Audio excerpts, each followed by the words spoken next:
This podcast includes explicit language and sensitive topics that some may find offensive.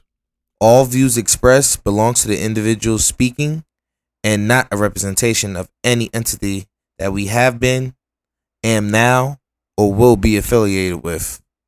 It's your chance to back out now.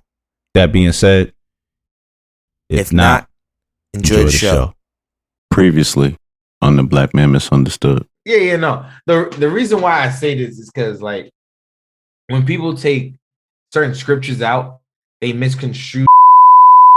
Black man misunderstood.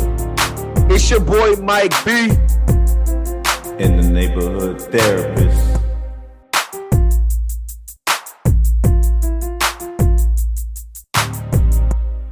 Welcome to the Black Man Misunderstood. Here we discuss topics about the Black man that many are afraid to speak on. I'm your host, as always, the neighborhood therapist, and I'm rocking with my brother, as always, Mike B. Yeah. And this is season 3, episode 12, The Family Business. Mike, what's good with it, brother? And, just trying to make it out here in these streets. ain't no trying. You doing your thing. I see you. Of course. So what we got on the plate today, bro? Oh man, listen, the motto all day today is time is money, because the living embodiment of that is sitting on this call with us, brother. The living embodiment. I'm not doing no introductions. I'm gonna let these phenomenal individuals hype themselves up, and whoever want to go first. Okay, well, I guess that would be me. Hey, y'all. My name is Janet Tonkins. I'm affectionately known as the Baltimore Real Estate Diva because I buy houses like other women buy shoes. I'm here with our family today. We are truly a family business. I have my brother, my sister in love, and my husband of 41 years. And we've been doing this together since 1987. Okay, it's something that we're truly passionate about. Not only do we have single families, we have over 100 multi-families, we have rooming houses, we have apartment buildings. And it's something that we have come together as a family to not only change the trajectory of our lives and our family lives, but we have changed the trajectory of young men and women, single folks, females, males, as well as married families in the Baltimore, Maryland area, Patterson, New Jersey, Atlanta, Georgia, and Jacksonville, Florida. So we're so very happy to be here to share some nuggets with you. And so just ask us whatever you will. We're very transparent, we're open, and we're so very happy to be here to share with you this afternoon. Appreciate y'all for coming on. Appreciate y'all. Thank you. Big ups to the 40 plus years over there. Absolutely. That's what we're trying to get at, bro. That's what we're trying to get at. I got the scars on my back to prove it, my brother. Okay. Mike, you up, man. Time is money. So we want to let her. We're gonna let Janet speak. We're not gonna let everyone else speak. No. Hey, so you gonna throw him the alley oop then? All right, might as well throw it to the husband, sir. You want to speak up? She done spoke up. She's the Baltimore Real Estate Diva. Is that how it was said, or is it just a real estate diva?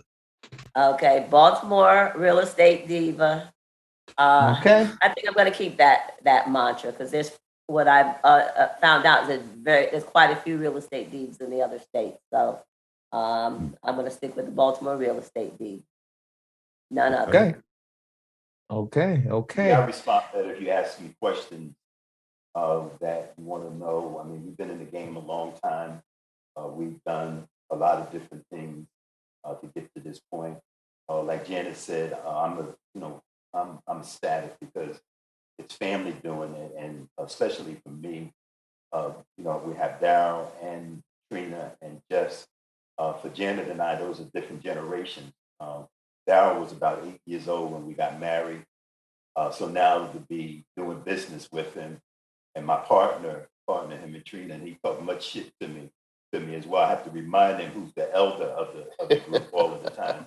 And then also too, now Justin and I talked earlier today is that having him in the business too with us. I mean, for me, that's the biggest high I could possibly have in terms of family and looking towards building generational wealth. Respect. Woo. Who's next? Just fire the questions. Just fire, man. It might. Oh, you ready? All right, fire, baby. Let's get it on. All right. Look. I'm trying to give everybody a moment to speak on themselves first. Trying to be formal, right? Trying to be formal. Might as well get into the nitty gritty. Okay. Oh yeah. Okay. All right. So of course I started this off. This is all me. So let's be clear here. All of you are related. You already said that. I'm just gonna make sure that's nice and known for all the listeners out there. So how did you guys decide that going into business with one another was a good idea? For me again, it started with me growing up as a kid. My family, I used to sit down at the kitchen table and I used to hear my parents talk about in the South that they own property and they own businesses. So, you never realize how those things stick with you as you get older. And one of the things I always hated working for somebody. I mean, I never liked working for someone. So as we got older, Janet and I, our family, matter of fact, when we owned property in New Jersey, it was our family, my mother, my aunt, they gave us money and we were a family business back then. I think we owned like 3 or 4 properties in Patterson at that time. So we always liked that feeling of family working together. And then as Daryl grew up, we started when we left Patterson, when Lil O had the vending machines. Mm-hmm. We gave you the vending machines, you took that over. And we always had a good relationship with one another. We never got caught up in the petty shit, money, all of those things like that. We all shared responsibilities. We have our moments where we disagree with one another, but afterwards, we have a good drink and laugh, and by the end of the day, we all will make a decision in which direction we're going to. So, for me, that's how it got started with Janet and I, with the family. And then even when we had our business, we owned real estate in Patterson, my father-in-law, he helped maintain some of the properties. We had a laundromat. He would go there and collect the money. So it was always a family. I was just going to say 2 things, just piggybacking off of what Owen is saying. We're big on execution. Yeah. And the other thing, we hold one another, if you say that you're going to do it, you best believe, we want a time frame, if it's a week, a month, or whatever it may be, we're going to hold you to it. So we hold one another to it. We go through our little squabbles or whatever it may be, but at the end of the day, it's for the greater good, for the family and for our business. And speaking of, Daryl just has said one important thing. It's the greater good. We are creating generational wealth. We are digging a well. I mean, if you look at, Mike, and you're a Christian, look at Deuteronomy. Everything is about the land. We've always been avid readers. And people, we need to read, READ, read everything. This is something that we've done for quite some time. Owen and I, when we started dating, we started a kitty, but we started saving money. He says he married me because I saved him $800 on his taxes. That was the first time he'd ever gotten money back on his taxes. But we read Forbes magazine, Money magazine, Entrepreneur, Inc., anything that we could get our hands on. And so what we wanted to do is that, and we come from Daryl and I come from the CCP project, Christopher Columbus projects, building for 15C in Patterson, New Jersey. So I want everybody to know We weren't born with a silver spoon in our hand. As a matter of fact, I mean, the odds were against us. I mean, of course, as you know, the CCP, where drug abuse and those things were the norm. I mean, the elevators were always broken. So we had to walk up 15 flight of stairs many, many times with groceries and with laundry. We also, when the elevators were broken, I don't know how many times the firemen were there. I mean, almost got raped one time being on the elevator, on a broken elevator. So what I want young people to know is that your environment does not determine your destination, and that we can all come together. I am sick and tired of seeing Black folks be last in everything. And there are now statistics out there that saying we're in the 1% to become millionaires. And you know what? Those are choices that we have to make. And we can make those together as a family. We used to be that family once upon a time when we were colored, back in the 50s and the 60s. We used to pull one another along. So we've gotten away from that with being individualism. And so we're here to refute that norm, that we can, as a family, stick together. We can create generational wealth, and we can, if we believe it, and we certainly are doing it.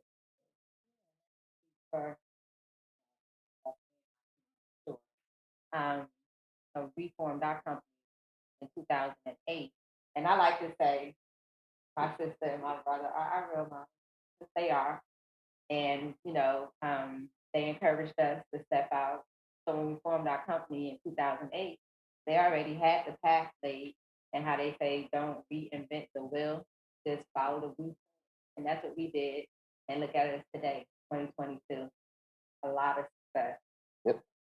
Bumps, bruises. Yeah, we've had we've had a lot of bumps along the way. I mean, if you're going to be in this game or any business, it's never a straight path. There are ups and downs, and the biggest thing, I think, the biggest attribute to us is that we were able and continue to be able is to survive those bumps and grinds, and that's because we come together. There is an issue that one of us don't understand. We come together, we talk about it, and we figure it out. We have great relationships with other people that are smarter than us, that have been in the game longer than us, and when we need to, we reach out to them for guidance as well. You have to be able to receive it too. Yeah. Absolutely. And then Owen just said one important thing: relationship. That man back there is the master network and relationship. And as Trina just alluded to, it's about giving. Remember, when you give, and when you give more than you receive, you absolutely reap what you sow. So you should be planting seed. Don't worry about the money at some point, because for us, it's about the money, but it's also about the challenges, and it's also about the next generation as well. We say in my church, we say it's all about relationship, and it ain't about nothing. So, and I try to get young folks to understand that build those relationships. Relationships are one of the reasons why we are very, very successful. The other thing is because we care about what we do and we're passionate about it. Our mantra is we're not going to give anything that we can't live in ourselves, because just because we have Section 8 folks and subsidize our market rate tenants, our public tenants, our welfare tenants, they get the very same treatment. They get the granite countertops, they get the hardwood floors, they get the stainless or black appliances. And so we've actually changed the game. And we were doing this 10, 15 years ago.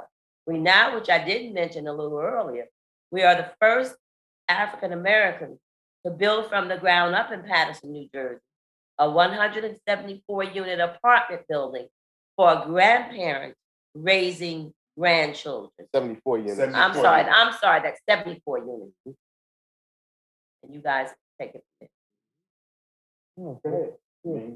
So that's a little bit about how we got started, our philosophy. And we all have relationships. It's just not one person. Right. Relationships. Mhm. Everybody has relationships that they bring to the table that help it grow. It can't be just one person That's right. that's doing it on the relationship side. A relationship to keep, but everybody has to be pulling. Like you said, everybody has a part. Everybody has a part to play. Yeah. Definitely appreciate all that. Appreciate all those learnings and lessons. And basically going to the next question, you guys already kind of started already answering it, and basically looking at the pros and cons of working with your family members, right? In the family business. Like you said, y'all work hard.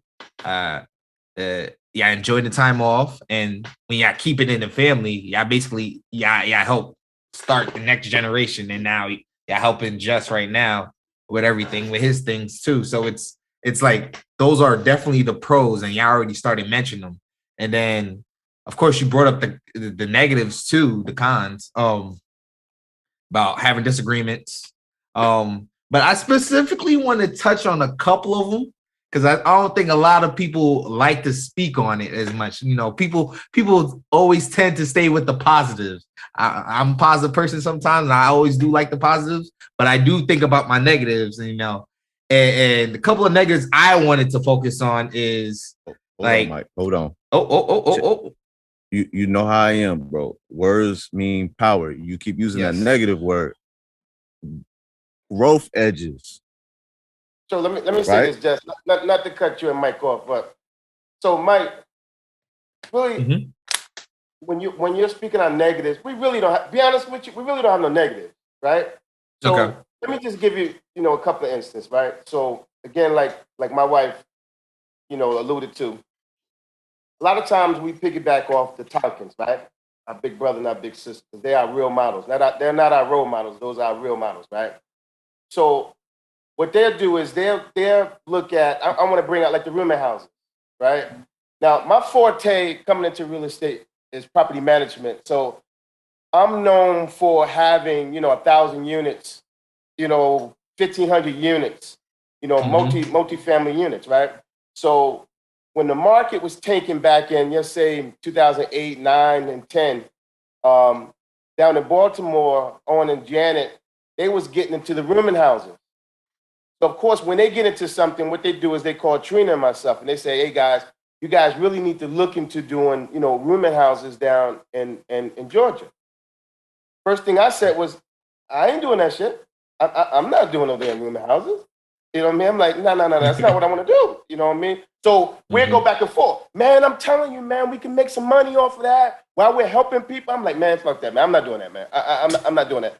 So I ran across a friend of mine from my hometown in Patterson, and he had one house down there that he was doing the rooming house. So I went and I said, you know what? My brother called me talking about rooming houses. I want to know what's the hoopla about this. So he took me over there. He had to think about 5 rooms. I think he was making $100 a week per room. So I started doing the math, and I'm like, okay, maybe I can do this. Maybe I can do this. So, I want to bring that up to say, that's not a negative. We'll go back and forth, and then I come back and I go, oh, you know what, man? You know what? You was right, man. The rooming houses, man. Then it turned around. It went from one rooming house. I got really good at it. I had like 10 rooming houses down here in Georgia. He became much better at it than Janet and I did, and how we came up with the rooming house model. I had a HVAC contractor doing some work on one of our properties.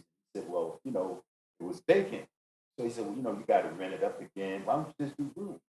So he introduced me to his barber, him and his barber, they have rooming houses together. So the guy said, I have 125 rooms, and they all pay me an average of like $125 a week. I started doing the math. This shit ain't bad. So then, he gave me a ride to some of his rooming house, the barber. So he happened to open the glove compartment up, and a number of rolls of cash fell out of there. I said, shit, down, man, let's get into this. Dad was like, no, we're not doing that. Dad, I'm not crazy as hell. So, I mean, that's how we go back and forth. Now, sometimes on the relationship side, husband and wife, can get a little dicey sometimes. Yeah, and I was gonna get into that. when you have, like, I'm an A personality. She's an A personality from a female side, right?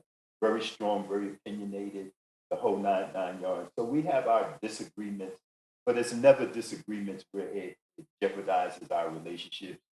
I mean, we'll get pissed off and we'll go, she'll go in one room. Thank God we got a big enough house where we can both be on different sides of the house and not bump into one another.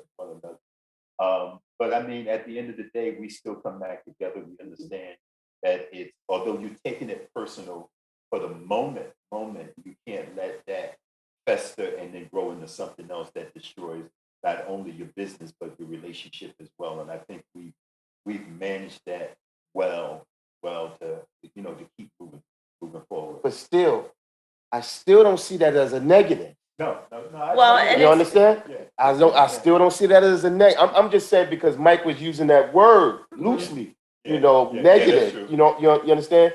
I still It's don't see life. that. Right, it's life. No, and it's growth. Right. It's also a part of growing. And you got to remember, you learn from everything that you do, or you should learn. Otherwise, you continue to do the same things over and over again. Yep. And remember, if you keep doing the same things over and over again, you get what? You get the same results.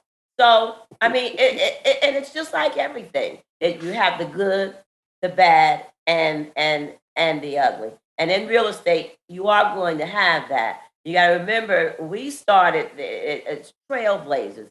Right now, there were no bigger pockets. There was no internet. There was nothing. I mean, I think the only books that we read was No Money Down by Alan Rogers or something like that. So we just did a lot of things, trial and error. And to be honest with you, Mike, I didn't think that I could work with my husband because as I said, he's very, very strong. But we've been doing this full time since 2007, and it's been a wonderful journey. And as he said, we don't always get along together, but we know we have a common goal, and then we love one another dearly. And the good thing about this family has a lot of love for one another as well. Yeah, it's what, when you're in business, I don't think you don't want yes people. Right. You want people, everybody to have their own opinions about things, but respectful of one another, so that way, you're smart, but you may not know everything. Right. Nobody knows everything. Down another example. We were negotiating this big deal, right?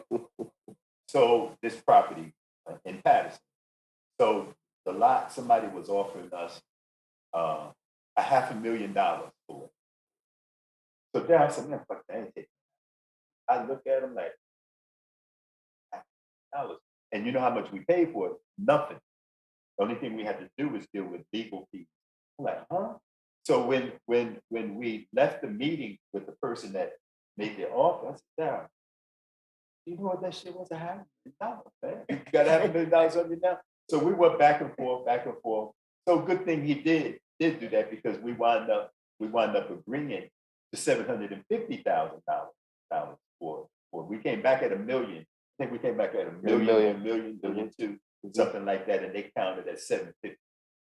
But that's an example of us going back and forth with one another, challenging one another, and I think that's healthy. As long as you keep the respect there. And one thing as a family, we do keep the respect there as a family. And then the other thing that I love about is, I mean, there's no ego here.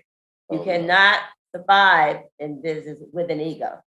Okay, so you got to put the whole of it, and as I said, you got to keep the goal in mind. So, and that's what I love about it. No ego. And then I am so proud of my baby brother, because initially when he would come down, he would just sit and be quiet. But now I see what he was doing is he was just taking it all in. Now he sits there and sits in a meeting and he just rattles off stuff, and I'm just sitting back and say, oh, look at him. He's he's truly learned. So I'm very, very proud of us, and we should have a lot be proud of it because where we all came from and where we started from.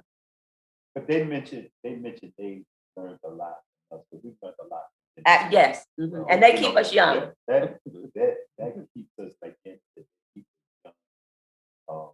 Janet and I watch Daryl, like Daryl, they always trying something new. Oh no, you gotta get this, you gotta do that. And oh man, I don't want to spend that money. He's like, well, what you gonna do with it? So Daryl, came up with this whole saying that we do as a family.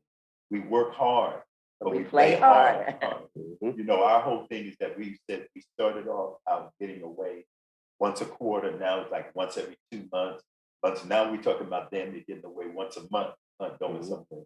But again, you work hard, you play hard, you save money too. But again, you have to enjoy life, because you never know when it's your time, and you can't take any of this stuff with you. And these 2 years has shown that. These last 2 years during the pandemic has shown that. I mean, you can have all the money you want, but relationships are better. And as we get older, and I are the elders. To me, that's most important is the relationships that we have with one another, and then giving back and sharing with any and everybody that we can. It's anybody and everybody that's willing to listen, and that's the key because everybody is not ready for it. You can't let money be the driver. Like we were talking today, there was something on the internet with Elon Musk and Jeff Bezos. They say year to date, they both have lost $124 billion. Now imagine they lost $124 billion. I mean, they still keep moving. That's the ebbs and flow of business. So, you have to be able to ride the curves, enjoy wherever you are. We try to make sure that you don't get too low. So when we look at the market and the market adjusts, you have to be flexible and adjust with the market. And that's what we do. And Daryl and Trina, they keep us young, man. I mean, really, they keep us, I see them and the love that I have for them. I always look forward to being with them. Although Daryl get on my nerve, I ain't gonna bullshit. We go at it all the time, all the time. I'm about sick of that joke. I say that. I always love seeing them. I can't wait for 2 weeks. When we're going to Jersey, when we're coming down here. So that's just the love that we have, and it's not about money. And really, the other thing that we fail to mention is that one of the things we want to make our parents proud of. Yep. So a lot of the things that I do now in my life, though my parents are no longer here, that instilled a lot of the values in us. I do things and I said, man, I know my mother. I didn't know my father that well, but I said, man, I know they'd be proud of us. And I just wish, I told Janet one day, I said, I wish they were here so that way we could give them a house for them to live in. I mean, because we got so many properties, man, the biggest, one of the biggest joy that it would have been for me is to give my mother and aunt a house of pops and a house. But pops had to be a little distance there. Pops couldn't be across the street. He had to be a few miles. But again, to be able to do that, give that to them, because if they didn't instill the values that we had today, would be absolutely. So I hope that answered that question for you, Mike. Look, that question's answered. We ain't even gotta come back to that. Yo, Mike, you good, man? Yeah, I'm good. I'm over here listening to everything. I'm eating it all up. Let me see, because some of these questions we can skip, honestly, because they've been answered. No, listen. Now we need you to bring it, baby. Bring it. That's what I'm saying, Mike. Listen, see, they are under the assumption, right, that the podcast is going to go the rest of the way like this. And what they missing is that there is a healthy balance to this podcast. Right. I'm sitting over here quiet like my father in the back. All right, go ahead. Hey, throw it at us. All right. right, so I'm gonna hit some of these other nitty-gritty questions. Your definition of a good business. Point blank period. Short and sweet. Yeah. What is your definition of a good business? Well, for me, a good business is number one, is something that you love to do. You're passionate about it, and then you're good at it. I tell folks, and then, for example, in real estate, there are so many areas that you can actually get into. You can become a wholesaler, you can become a flipper, you can become a lender, a money lender, you can become a private lender. What I often say to folks is to find that one thing that you're good at and then excel at it. Okay. Something that you want to do in your eat, sleep, you're passionate, you don't mind getting up every morning and doing that.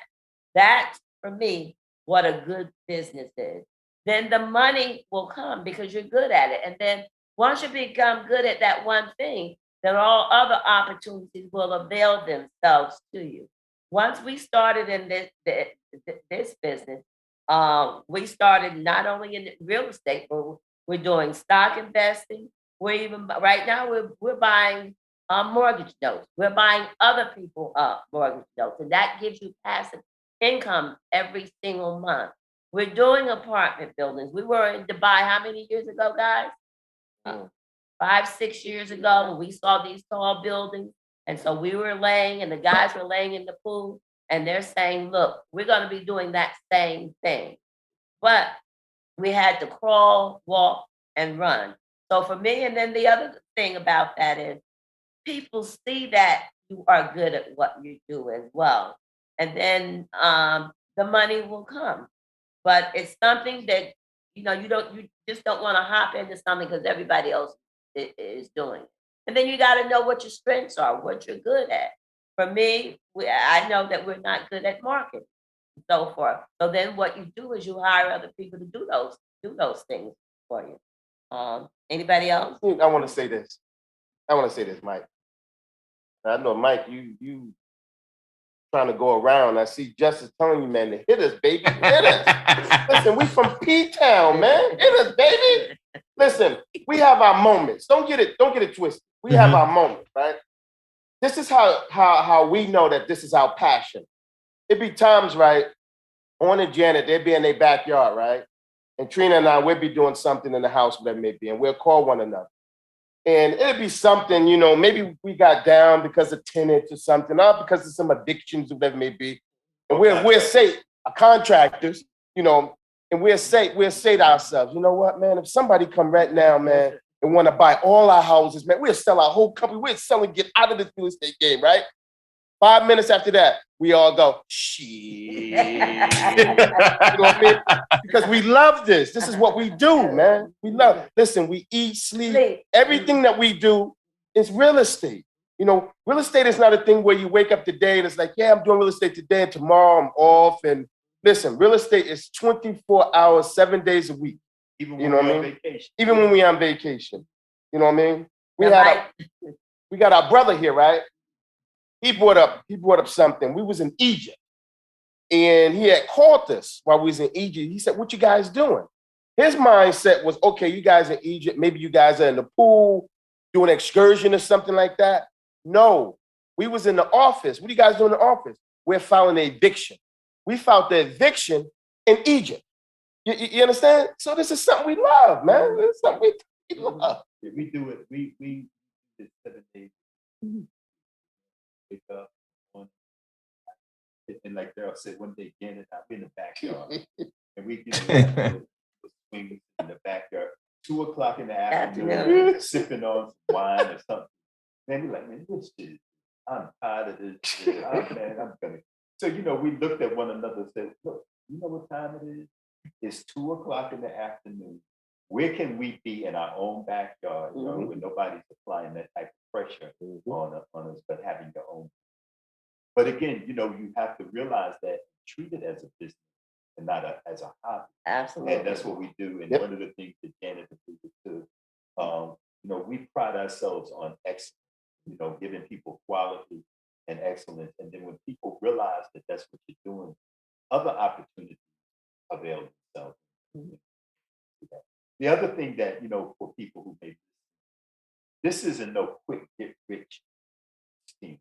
I mean, you got to, no matter what you do, you hear people, they get in it and they say next week, they made $1 million. Now, some people may get lucky and do that, but for the most part, you have to grind. And there are a lot of things that people, how they got to where they are, they're not giving you all of the details of how they got to where they are. This is a rough game that you and it's not for everyone. Oh, absolutely. So, in answer to that question too, you have to find what it is that's going to be a good business for you.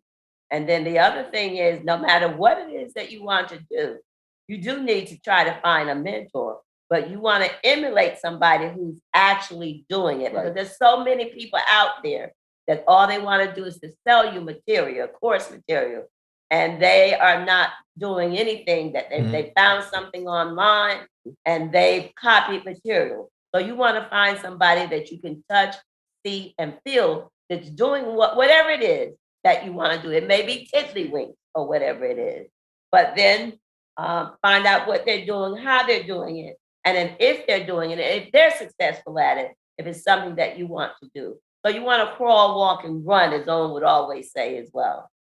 I think that's one of the things that really begin to push us over the hump, is that we invite our bankers to come look at our properties, to see what we're doing. A lot of times in Baltimore, when we were doing very large projects, there were people who thought that we weren't really owners or active owners. As a matter of fact, one time our banker came down, and real story, it was a brother. So we're walking from the parking lot to the job site. So white boy came up to me and said, "Hey Owen, I got some requisitions inside that I need you to sign and look at before we sign. And then once you review them, let me know if you want me to sign off on them." Our banker looked at us like, "Y'all are real, aren't you? Because sometimes, people don't believe it. And in this instance, we needed a white boy to validate who we were, or he didn't believe what we were saying that we own this and we make decisions and all of those things. But once the word gets out there of what you're doing, people realize that project that we're doing in Patterson, we had the mayor of Patterson come to Baltimore to see it, because we wanted him to touch, see, and feel what we were doing. Because when we came back to him and doing the 74 unit project, we didn't want to be pigeonholed into, well, the only thing you can do is a 2 unit or 5 unit property. No, we want to let him know that the projects that we've been involved in are as big or bigger than a lot of the white boys. And that's how we get down, man. Respect. Yeah, Now, respect all that. Go ahead, bro. Yeah. Oh, you know what time it is, bro. I know. Time to flip the switch. Go ahead. Now, y'all done spoke to envy and pride, not in those words, but basically you said you can't be prideful in family business for it to work. And yourselves are not envious of one another, because y'all build off of each other's energy and off of what each other is saying, because y'all are open-minded. With that being said, the money aspect of it, right? Because I'm hearing y'all throw a lot of numbers out there, right? So I don't count nobody pockets, but I'm just saying, it sounds like y'all making money, okay? So my question is, understood. So my question is, how do you avoid greed and losing yourself in the money when it's coming? We don't let money is not the driver. Money, you if you're in any business that you do, you're gonna make money, you're gonna lose money. Just like I just alluded to, nobody that I know has, and I don't know them, Bezos and Musk have more money than they lost $124 billion. So I mean, so you can't let money be the only determining factor. Like Janet and everybody said, you have to be passionate about what you do. And then one of the things that's key, that when you're making money, Daryl said this one time, you always have to prepare for a rainy day, because it's gonna rain. gonna rain. It's gonna rain. So you always have to put some reserves aside. So when it rains, look, one of the things that we do, we save money. Grown man ain't ever gonna be broke. You hear me? And you know what? And I say the same thing. I ain't gonna never be broke. I was telling one of the young ladies that I coach and mentor, I said, you know what? I said, before I go, I said, you better make sure that you check all of my pocketbooks. So I just went through the house one day and went through a few pocketbooks. I found $1,000 just in that day. The other thing, what's important is we don't let money master us. We master the money.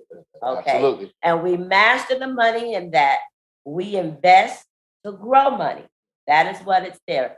And not only that, we are giving. Our tenants get scholarship money from us. They've gotten bedroom suits from us. They've gotten notebooks. They've gotten coats. They've gotten clothing.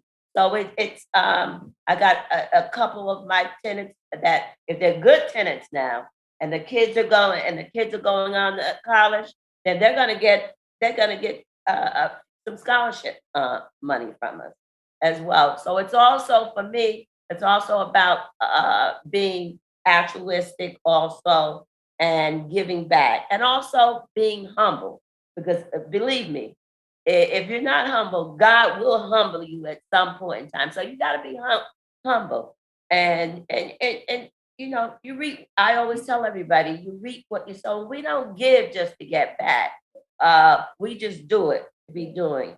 For example, today, and typically you don't let your left hand know what your right hand is doing. But I mean, there was a young lady in the grocery store today. And so she was autistic, but she worked in the grocery store.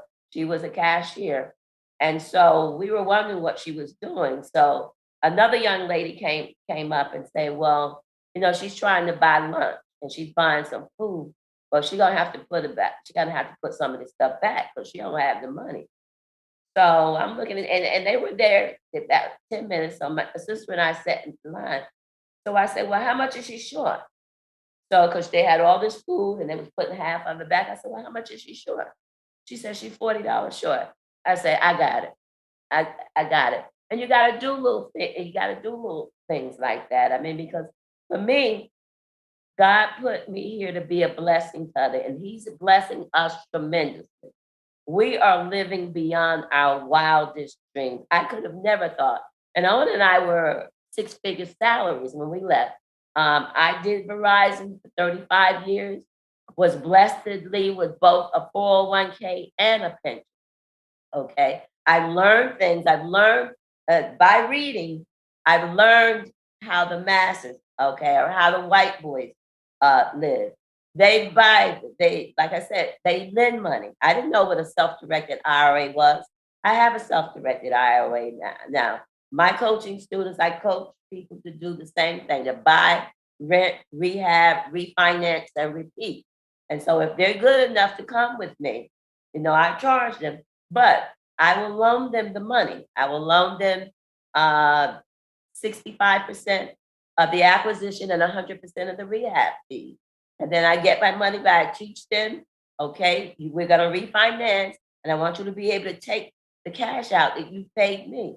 And so we got 23 and 24-year-olds with 2, 3, and 4 properties of their own. And some of these properties I could have kept myself, you know, if greed had stepped in. But no, you know, I want to see our folks. I want to see us as a folk to come as the other folks are. The Hispanics are even surpassing us now. And I want to change that mindset. I want to change that. As I always say, you know, if you teach someone, you want to teach them how to fish. You don't want to just feed them. You want to teach them. If you teach them for a day, to feed them, you feed them for a lifetime. Show them how you feed them for a lifetime. See, Mike, you know, Justice talked about flipping that switch, right? So let me flip the switch a little bit. You know, I'm still a little raw, right? So we got a payment in the other day, and I got a beef with Arm because I haven't gotten my chunk of that cheese, man. I said, when you come down here, I need my money, bro. I'm gonna give it this You know what I mean? right now. $150. Nah. Nope. Nope. And just to show you how we don't get caught up on the money side of it, the account that he alluded to, I'm the only one. Yeah, I can't get into it. I can't get into Daryl it. can't get into it. So he asked me, he on the phone with just talking about, I want all of it, man. You keep $35. I said, well, you get into the account, man. You can take it all. You can't get into the account. So, Mike, that's the negative part about it. Since you're talking about the negative, you see he's holding that money. He didn't talk about giving. Now, if that was me, he said, yo, homie, you don't have to put some of that shit back.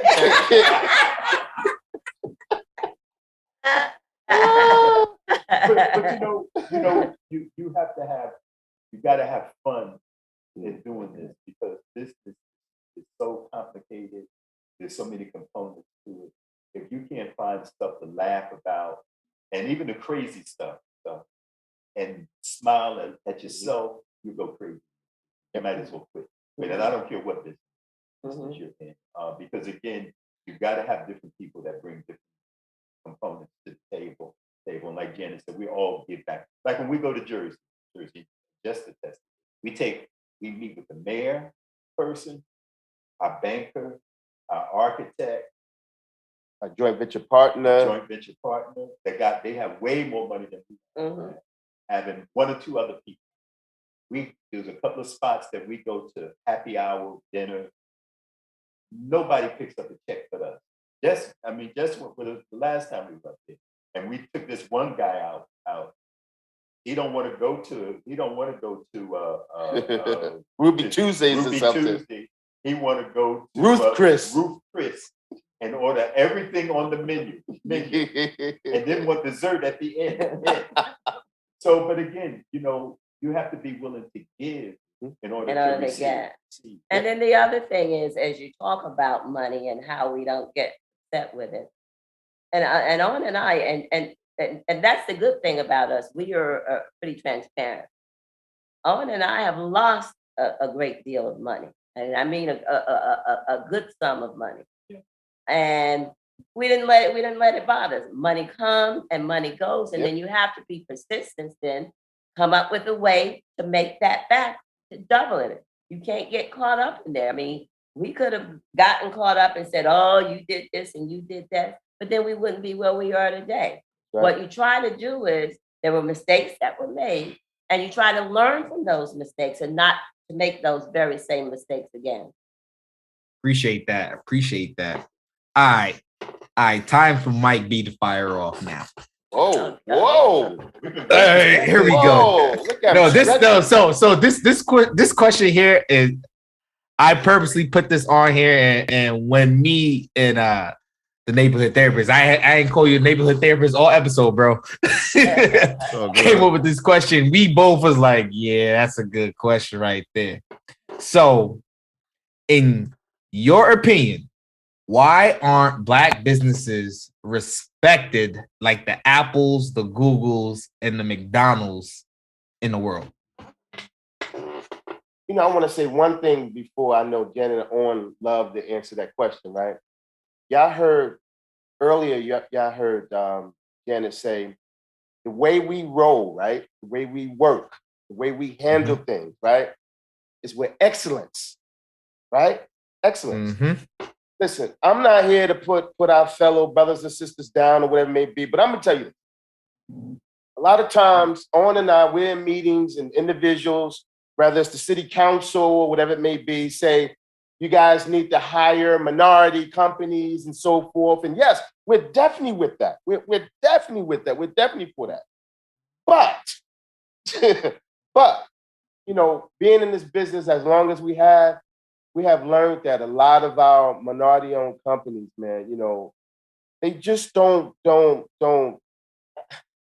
work with excellence, man. It's just, we had an issue, a couple of times we have issues with contractors, man, not fulfilling, the obligations and things of that nature. And next thing you know, they're thrown off the project, so it's like they don't, I don't know how to put it, man. It's like, they don't handle or conduct themselves, you know what I mean, with excellence. And you have to conduct yourself with excellence.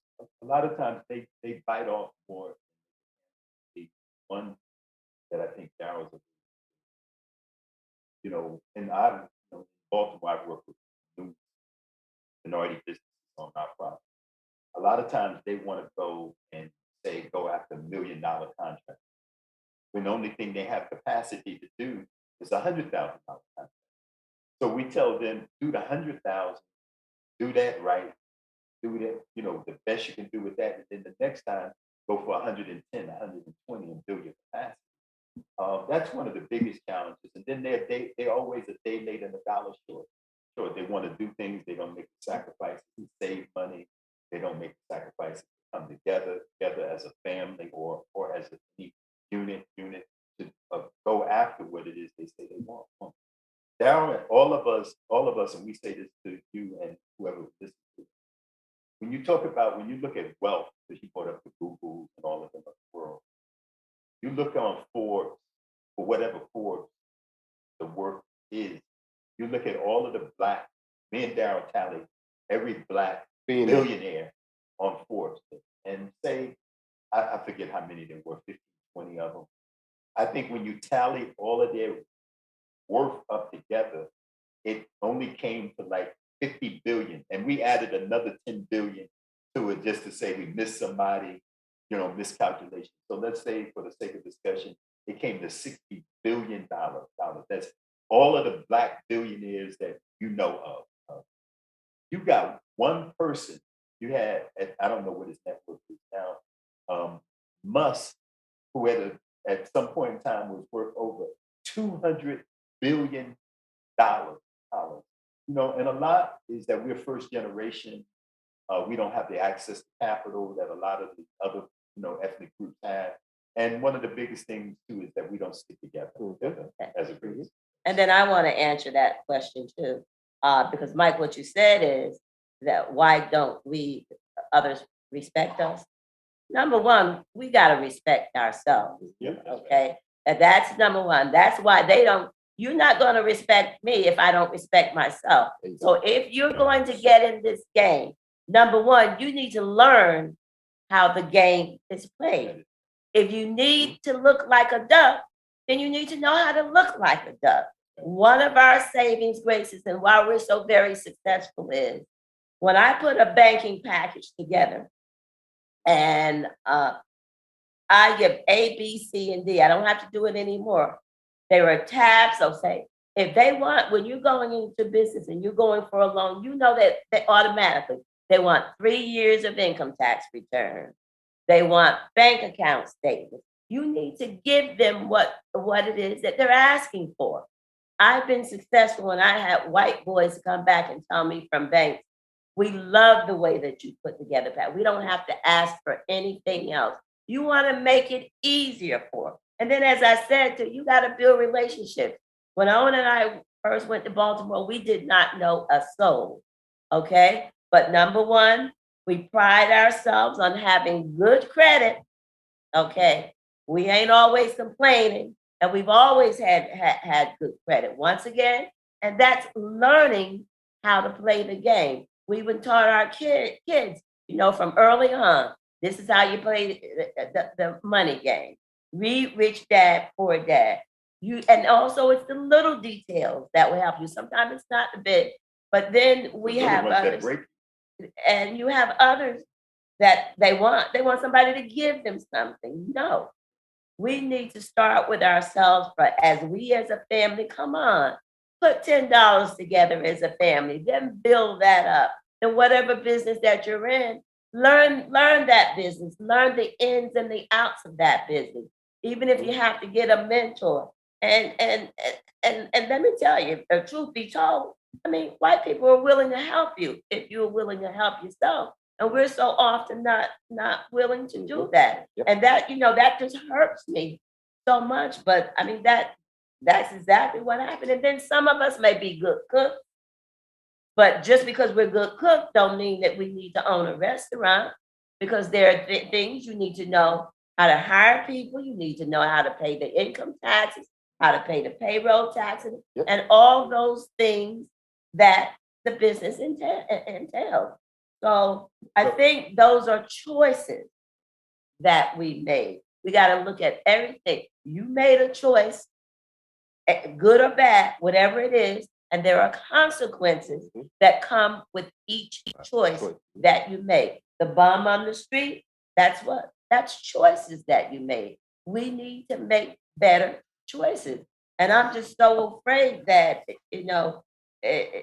I just ask the Lord that we can humble ourselves and that, as African Americans, in my prayer every single morning is, He doesn't wipe us off the face of the earth because He don't need us anymore. I mean, we're not the dominant minority anymore. Okay, so but I just pray that we don't go away. But if you look at us as the masses, my prayer is that the masses, okay, that all of us are in the same, that we're looked upon down, that not just 1, 2, or 3 of us make it. I don't know how realistic that's going to be. I don't think that's ever gonna change. One of the things that I did this is some years ago when we first went in, we had a banker, and he lent us some money. And how I met him, white guy, and we developed a real good relationship. So I went to him and I said, our business does, sir, we need money. We need a loan. So we went out. We didn't have to go to a fancy restaurant. We went to a hot dog place. So he asked me, he said, how much do you need? I told him, I gave him the dollar amount. I think at that time it was like $60,000. He leaned over to me and said, is that all? And I was like, yeah, that's it, 60,000. So he called his secretary at his bank and said, hey, look, he said, when do you need it? I said, whenever you can get it to us.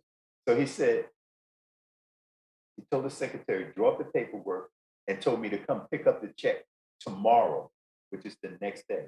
I didn't have to go through no loan, no committee or anything. Then as we developed our relationship, we would wind up doing lunch maybe once every other month. He said to me, look, Owen, I hire African Americans and Hispanic and other ethnic minorities in the bank to do these types of deals.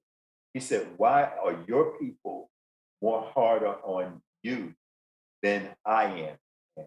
And one of the things that we can attest to, not every African American, but a lot of times the people that we run into that sometimes put the biggest obstacles in front of us wind up being our people. And one of the things that we're very good at playing the game, we understand the paperwork game, like the package, the loan packages that Janet packages are impeccable. I come from government, so I know what they're looking for. Darryl and them come from, Trina comes from banking. So when we put a package together, we know how to present, we know all of those things.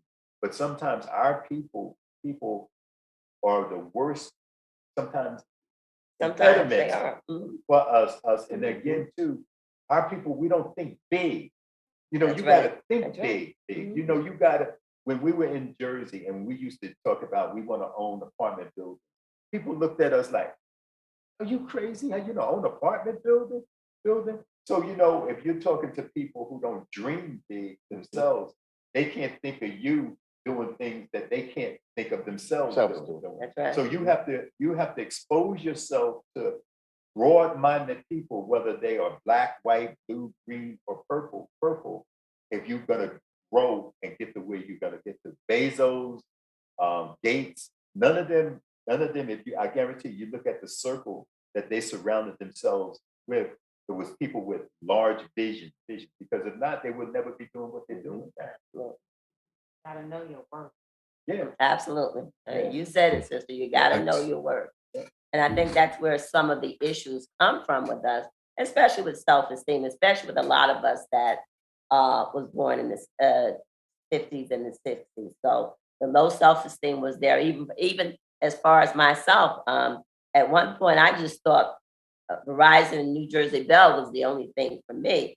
But of course, learning once I retired and seeing what we're actually doing now, absolutely, the sky, I know for a fact the sky is the limit. Hmm. That's right. Let me say this. I want to appreciate y'all for coming on here and dropping all these gems. And yeah, big facts. And as I reiterated earlier, and I'm gonna reiterate it here, time is money. Mike, we got about $10 left. So I'm gonna take a 5. And I'm gonna take a 5. So what that means is I'm gonna hit a power real estate question. Mike, I want you to hit a power real estate question. Let's get these jewels, man, that the people listening deserve, because you have to pay for this. I want to be very, very clear. Y'all listening to this episode and half of y'all like, man, yeah, I hear you. But the rest of y'all listening like, yo, these are gems. Let me be very clear. You have to pay to get into the room with these individuals that are on this podcast.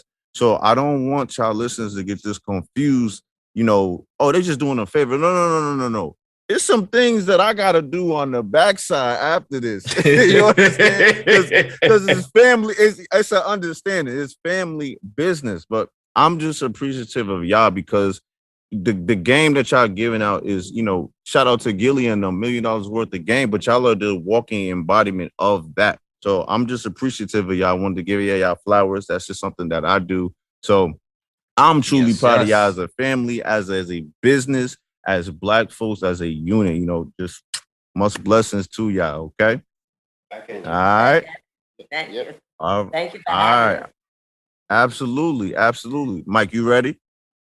Yeah, I think I'm ready. You want to go first, or you want to? Nah, I know I'm ready. I know which question I want to ask. All right, hit it off. Biggest question of them all for me. All right, so with real estate, what was the biggest challenge you experienced, but there was no way you could have planned for it ahead of time? I'm gonna let the Tonkins go. The only reason why is because, as my wife alluded to, they are real models, right? So we seen their ups and downs, and that's the reason why they are real models. We seen them go through trials and tribulations, right? Figure it out. Why? Because one of the things that my brother always said, there's always a way. So when we hit a stumbling block, we hit a wall, he will always say, because there was times when me and Janet and Trina, we'd go, you know what?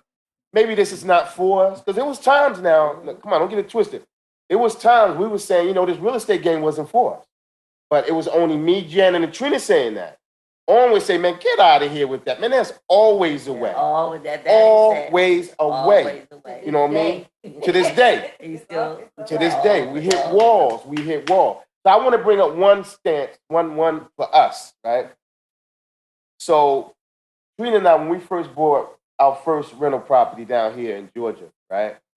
We paid cash for it, right? We did the renovation cash with our own money, right? So we depleted our funds. So, we went back to our real models and said, well, how can we get our money back other than, the rents?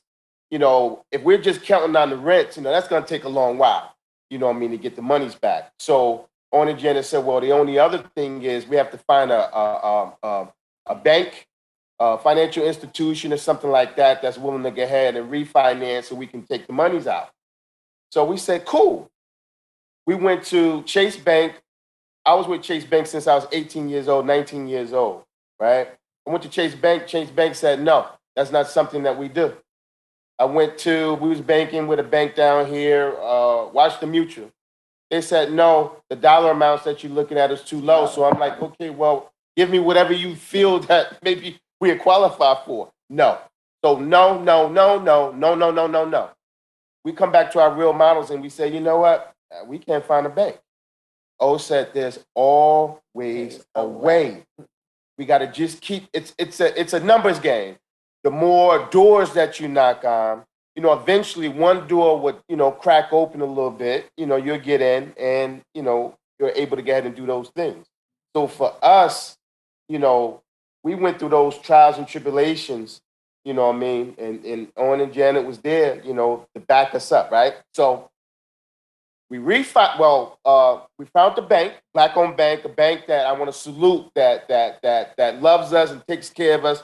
Citizens Trust Bank here in Georgia. We love them. They gave us I always say they gave us a slow yes. right?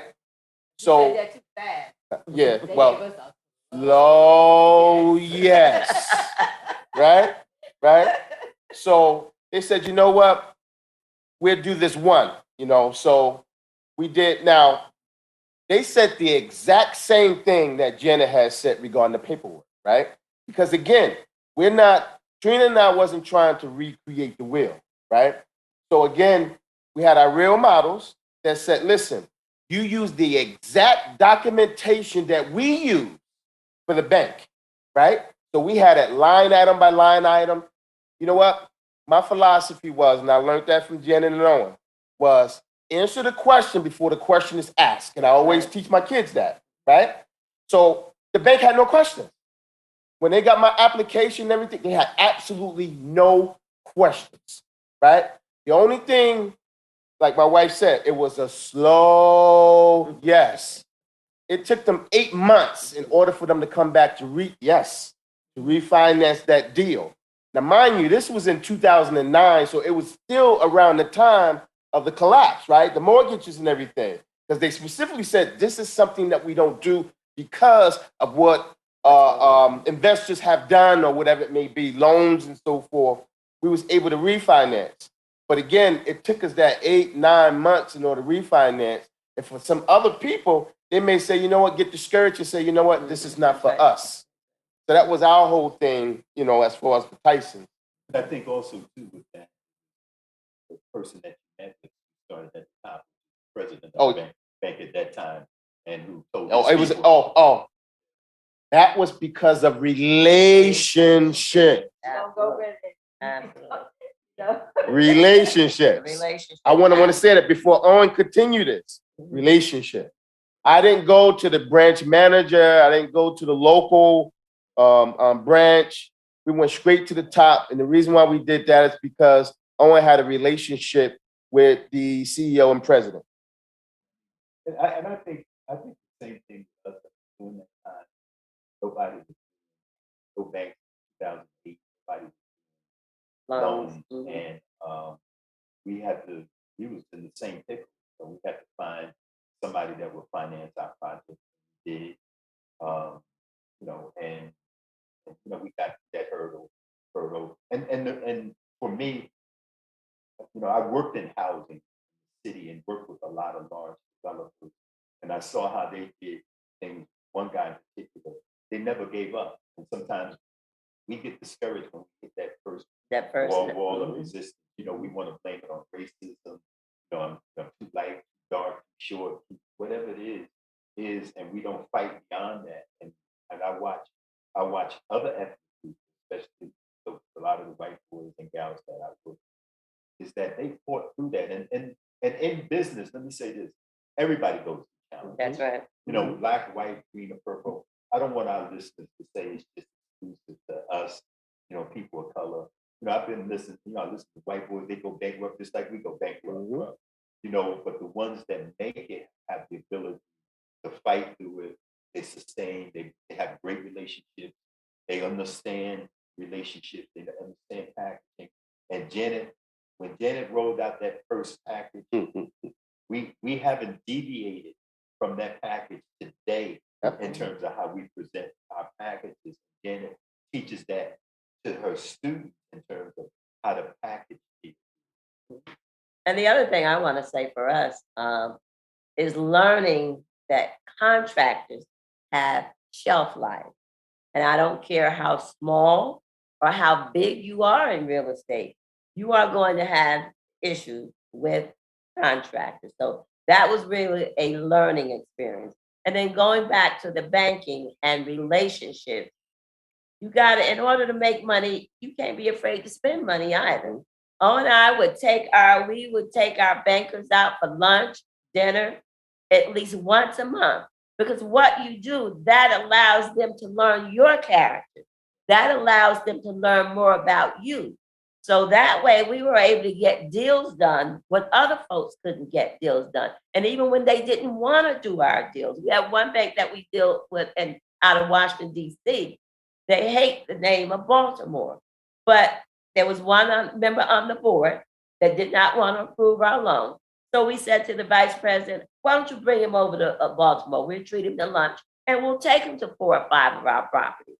We absolutely did that. We brought him up. Oh, wow. Remember I told you our property that stainless steel appliances, hardwood floors, and the whole 9 yards. He absolutely loved it. So when we got back on the lunch table, he said, well, how much you want? And so we told him what we wanted. He said, is that all you want? You want more? I said, not unless you're giving it to us. But those are the things that you actually have to do. Bars. All right. So with my last $5, I'll ask a straightforward question. What's a healthy financial balance amount between the amount that the mortgage, the upkeep of home costs, and what you charge for rent? And how much does the city or the county's cap on the rent play into that? So basically what I'm asking, I mean, just for the listeners, how do you figure out how much you're going to charge for rent? And then there's another aspect to it, because the county and the city that you're in might have a rent cap. You can't go higher than $3,000 for rent for a 2-bedroom, that type of thing. So what I'm asking the family is, how do they account for that? Okay. So what I do is teach, first of all, before you even get into this real estate thing, you need to learn your city. You need to identify your city. You just said it. You want to know if that's a rent control city. For example, New Jersey and Patterson is rent control. In Baltimore City, there is no rent control. So when you got to do your due diligence about the numbers, how much it's going, then you have to back into how much do you want to make off of each property. So say, for example, initially, back when we started, I wouldn't take a building unless I know that I can get $500 a month in cash flow. Now, and when I say cash flow, that means after my mortgage, after my expenses, after my taxes, after my insurance is paid. And what I teach, what most people don't teach, is also to exclude the reserve. Take that out, that cut, because the reserves is what saved us during the pandemic. For a lot of people that could not get along, I take that reserve because that's how the bank calculates the money. So I don't take that. I don't utilize that. I keep that in the savings every month. And I still want to make over $500. Now, since the housing prices, and you have to learn to be a little adaptable and a little flexible, I'll take something, maybe $300 in cash flow. So you go back, but that's something that you have to determine based upon what you want to make each month. So and how many properties do you need? Do you need 10 properties? I have some students that's all they want is 10 properties, because that's all they want. Maybe one is $5,000 a month in cash flow. But some of them want, 50 properties. And then what type of properties do you want? Do you want multifamilies? Do you want single families? Do you want partner building? Then you need to learn your fair housing laws, and then what the rents are going through. There are apps like Rent-A-Meter Pro, Zillow, Craigslist. You go in and look and see what your actual rents are. Then you want to know, is it court friendly? Okay. How long it takes for you to evict the person. Then before you even put that person in there. For example, when I do a subsidized tenant, I want 100% of their rent to be paid. Okay. Because if not, then what will happen is, it's and some people have to pay $500, $600, $700. It's their portion. Section 8 or whatever may have to pay another portion of it. But you want to try and get those where 100% of that rent is paid, because you're still responsible. You still have to take them in court for their portion. The other thing that people don't do, especially when they're dealing with Section 8 tenants, by law, you should be treating them exact same way as a market rate tenant. So you should be doing credit check, background check, criminal check, and all of those. The reason being is, okay, say they've got a first-time voucher, okay, but they're coming from you and they owe you $15,000, $20,000. Section 8 doesn't care about that, okay? That's why they're coming to them in the first place. But that's why you need to be doing that background, because if they skipped on me for $15,000 or $20,000, then at some point, if they have a portion to pay, they're going to do the same thing. We are creatures of habit, and some of us do change, because I get some, because this is a ministry for me as well. They cry, oh, Miss Janet, please, nobody won't give me a chance. This. And guess what? They do the same doggone thing. So you got to treat it as a business and treat as a business and treat everybody the exact same way. So if you have a minimum credit score of 640, and if they have a 630, then they don't get into you. Then they don't get into your unit. It's a reason why that they have these very low credit score, that they have these very low credit scores. So all of that is individually up to you. That also may determine, because if you have a full-time job, okay, you may not need an extra $500 a month. You may only want $250 or $300 a month. So all those things play into it. Let me say this. What I'm gonna say, with a lot of y'all questions that you guys have, this is gonna tie everything together, right? Gonna tie everything together. So, we have conference calls, throughout the week, with the family. And sometimes me and we go back and forth, right? Me and we go back and forth. We go, man, I'll tell Owen, man, you gotta talk to your wife, man. And then he'll go, man, you gotta talk to your sister, man. She want $1,800, right? For, let's say, 4-bedroom, right? You got somebody that said, well, you know what? I got $1,775 I can give you. And she turned them down. No, I want $1,800. So we pulling our hair out. You see me and don't have any hair, right? We pulling our hair. We like, what is she doing? The property, listen, it's been vacant for 30 days, 45 days. No longer than that. She won't even cut it down, $25. So that's what she right. said. When you talk about the negative, that's your negative right there. I've learned. Like you talk about contract. So the contract does well. Let that motherfucker fuck up. Your fault. Yeah, it's your fault. And you recommended him. I'm like, yeah. What am I supposed to do? Go beat the guy. There have been times. Especially if he's in there a year. There have been times where we have done that, but you can't do that. Yeah. It's just, that's contract stuff. And let me say this, even on our large projects, some of the projects that we've been involved in, we have contracts that nationally don't contract. They're the same way. Yep.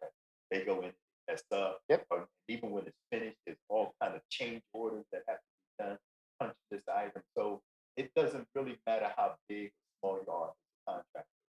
It's just things that you have to learn. You have to make investments.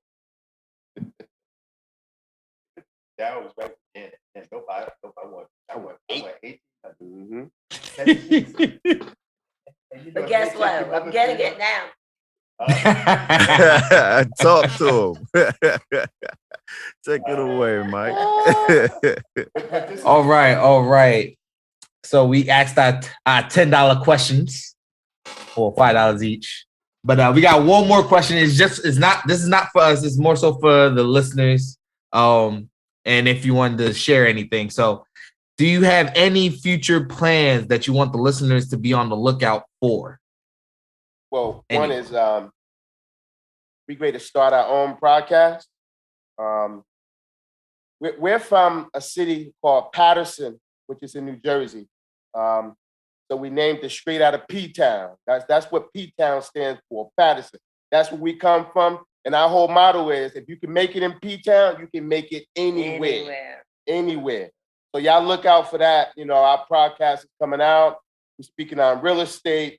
We already got our coaching going on. So if you guys want to learn about real estate, and as the neighborhood therapist put it, yeah, that may be a little small cost, but we want individuals that's serious at the end of the day. At the end of the day, we want people that's serious. Because the thing is this, and I always say this, is that the only thing that we have in this world is time, and we don't have enough of it. So don't waste our time. And it will be a cost. There's nothing like it. No, you don't get anything. You better watch out if somebody says they're going to give you something. They're going to give you something for free. You better nothing for free. And the other thing, watch out for the Baltimore Real Estate Diva. The first book, The Turning Point, will be out in September. And it's going to talk about some of the challenges and where I come from. 'Cause as I said earlier, most people think we were born with a silver spoon, and it absolutely was not. I suffer from low self-esteem. I talk about low aim and no aim and how I overcame that. And so I'm in there with Jack Canfield, who wrote Chicken Soup for the Soul, and many of the other, and it's worldwide, other entrepreneurs in that particular book. And then the second book is coming at the end of the year, Pocketbook, Houses, Shoes, You Choose. Thank you. Thank you. And and as Daryl said, we also have our own coaching program, and then look for my online course that's coming as well. And we want to thank you guys too. You know what I mean? Absolutely. I want to thank you guys, man. And anytime that you guys, need us, to come on a podcast or whatever it may be, man. I mean, and they don't just have to be real estate. Just let us know, man. Anything you guys need. We love what you guys are doing. Absolutely. And we're so very proud of you young guys as well. You just make us proud as well. And we love you both. Appreciate it. Appreciate it. My last thing. Huh? I can go catch that jet. Oh yeah. Let me end this off, man.